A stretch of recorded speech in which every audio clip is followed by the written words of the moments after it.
4월 10일 월요일입니다. 오늘 새벽 우리에게 주시는 하나님의 말씀은 사무엘상 18장 6절부터 16절까지의 말씀입니다. 무리가 돌아올 때 곧 다윗이 블레셋 사람을 죽이고 돌아올 때에 여인들이 이스라엘 모든 성읍에서 나와서 노래하며 춤추며 소고와 경새를 가지고 왕 사울을 환영하는데 여인들이 뛰놀며 노래하여 이르되 사울이 죽인 자는 천천히요 다윗은 만만이로다 한지라. 사울이 그 말에 불쾌하여 심히 노하여 이르되 다윗에게는 만만을 돌리고 내게는 천천만 돌리니 그가 더 얻을 것이 나라 말고 무엇이냐 하고 그날 후로 사울이 다윗을 주목하였더라. 그 이튿날 하나님께서 부리시는 악령이 사울에게 힘있게 내림에 그가 집안에서 정신없이 떠들어대므로 다윗이 평일과 같이 손으로 수금을 타는데 그때 사울의 손에 창이 있는지라.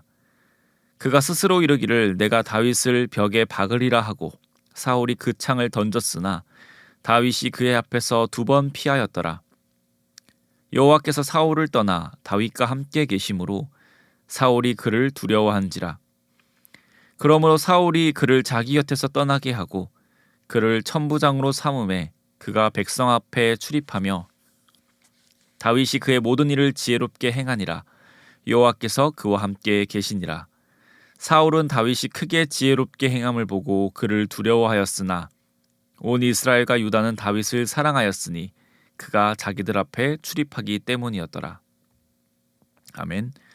사울이 하나님을 왕으로 인정하지 않고 하나님 앞에 망령되이 행함으로 이스라엘의 왕은 사울에서 다윗으로 옮겨졌습니다. 하나님께서는 사무엘을 통하여 다윗에게 기름을 부으셨고 하나님께서 다윗을 왕으로 정하신 이상 다윗은 분명히 이스라엘의 왕이 될 것입니다. 오늘 본문의 전 내용의 흐름을 보면 다윗은 하나님이 정하신 그 길로 잘 가는 것 같습니다. 그러니 왕으로 잘 준비되어 가는 것 같습니다. 그 누구도 이길 수 없을 것 같았던 블레셋의 적장 골리앗을 물리쳤고 사울의 아들 요나단은 다윗과 마음이 하나 되어서 다윗을 위해서라면 자신의 목숨도 내어줄 정도의 관계로 발전합니다. 사울은 다윗을 군대의 장으로 임명하고 백성들도 신하들도 다윗이 그러한 직위에 오르는 것을 합당하게 여겼습니다. 다윗은 권력의 자리에 점차 다가가고 있는 것 같습니다. 점점 승승장구하여 하나님의 말씀과 같이 왕의 길로 순탄하게 나아가는 것 같습니다. 그것이 인간의 노력이고 인간의 계획이면 언제든지 고꾸라질 수 있겠지만 하나님께서 약속하신 것이니 실패할 두려움도 없습니다. 그러나 우리가 익히 알고 있는 것처럼 기름 부음을 받았다고 해서 다윗이 바로 왕이 되지는 않습니다. 출애굽기에 모세가 태어나면서 우리는 모세가 분명 범상치 않은 인물인 것을 알게 됩니다. 그리고 하나님께서도 분명 모세를 하나님의 도구로 사용하시려는 계획이 있으셨습니다. 그렇다고 해서 바로 모세가 하나님의 사람으로 하나님의 일꾼으로 살아가진 않습니다. 이처럼 다윗도 사무엘에게 기름 부음 받은 후 바로 혹은 얼마 지나지 않아서 왕으로서의 삶을 살아갈 것 같지만 다윗이 왕이 되는 것은 기름 부음 받고 훨씬 후의 일입니다. 오늘 본문에서는 한 사건을 말해줍니다. 이 사건을 통해 다윗은 조금씩 가까워져 갔던 왕의 자리에서 완전 추락을 하는 것 같이 보입니다. 그런데 다윗의 입장에서 억울한 것은 이 일이 다윗 때문에 벌어진 일이 아니라는 것입니다. 다윗은 그저 매사에 열심을 다하고 주어진 상황 속에 최선을 다했을 뿐입니다. 오늘 본문 6절에 보시면 다윗이 블레셋과의 전쟁에서 대승을 거두고 돌아오자 여인들이 나와서 노래를 부르며 축하해 줍니다. 그때 사울은 천천히고 다윗은 만만이다 라는 그 노래에 8절과 같이 반응합니다. 사울이 그 말에 불쾌하여 심히 노하여. 사울은 이 여인들의 노랫소리를 듣고 불쾌할 뿐만 아니라 몹시 격렬히 화를 내었습니다. 그 이유가 무엇이냐면 8절 하반절에 그가 더 얻을 것이 나라 말고 무엇이냐라는 것입니다. 안 그래도 자신은 사무엘을 통해 하나님께서 자신을 버리셨다라는 것을 알고 있습니다. 그런데 백성들이 다윗을 더 높이는 것 같자 다윗이 자신의 왕권을 노린다라고 생각했다는 것입니다. 그 후로 사울은 구절과 같이 다윗을 주목하였습니다.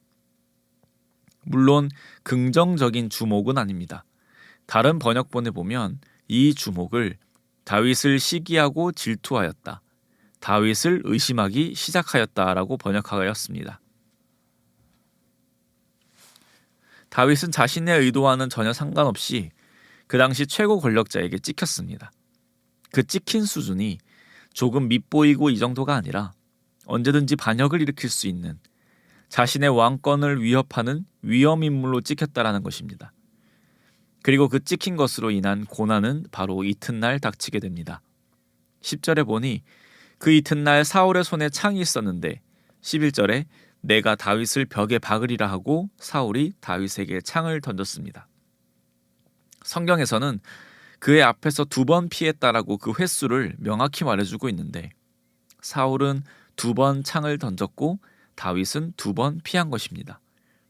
그러니 순간 욱해서 그랬거나 실수로 그런 것이 아니라 다윗을 죽이려는 분명한 목적을 가지고 던졌다라는 것입니다. 다윗은 이제부터 고난의 길에 접어들게 되었습니다. 아무도 주목하지 않던 소년이 사무엘에게 갑자기 왕이 되기 위한 기름을 부음받았습니다. 다윗은 골리앗을 무찔러 나라를 구한 영웅이 되었습니다. 사울 왕의 총애도 받고 왕자인 요나단이 목숨을 바칠 정도의 관계로도 발전을 합니다. 그리고 백성들도 신하들도 다윗에게 호감을 가지고 있었습니다. 그러나 그 모든 것을 뒤로 하고 이제 다윗은 목숨이 왔다 갔다 하는 삶을 살게 되었습니다. 사울 왕이 자신을 죽이지 못해 안달나 쫓아다니는, 그래서 목숨을 건지기 위해 살아야 하는 기구한 삶을 살게 되었습니다. 이 다윗의 모습이 우리 그리스도인의 모습임을 단편적으로 보여주는 것 같습니다. 우리는 모든 것의 주관자 되시는 예수 그리스도를 믿습니다. 이제 우리는 죄의 종노릇하며 살아가는 것이 아니라 하나님의 자녀로 예수 그리스도의 제자로 살아갑니다. 우리의 아버지가 창조주이신 하나님이십니다.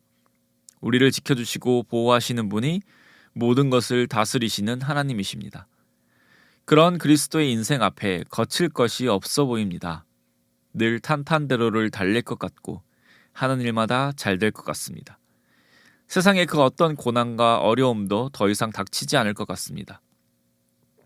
그러나 예수를 믿는 우리는 여전히 이 세상에서의 삶을 힘들어합니다. 여전히 우리는 고통받고 고난받습니다. 분명 하나님의 자녀임에도 이 땅에서 무엇을 먹고 살지 걱정이 됩니다. 삶의 사소한 문제가 닥치면 어쩔 줄 몰라 하고 믿음이 송두리째 흔들리는 것 같습니다. 때로는 하나님의 말씀과 내 삶의 모습이 너무나도 달라서 괴리가 느껴지기도 합니다. 이것이 우리 그리스도인의 모습입니다. 예수 믿기 전과 이전이 전혀 달라진 것 같지 않게 느껴지기도 합니다. 그러나 그리스도인은 어떻습니까? 12절에 보시면 사울은 다윗을 두려워하였습니다.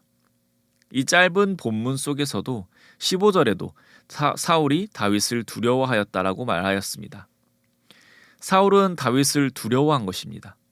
사울은 다윗을 죽이려고 자신의 권력을 이용했지만 다윗을 해하려는 그 마음은 두려움이었습니다. 왕인 사울이 다윗을 두려워할 이유가 무엇이겠습니까? 그의 물맷돌질 기술이 너무 뛰어나서, 또 모두에게 사랑받아서, 그것이 아니라 하나님께서 다윗과 함께 하시기 때문입니다.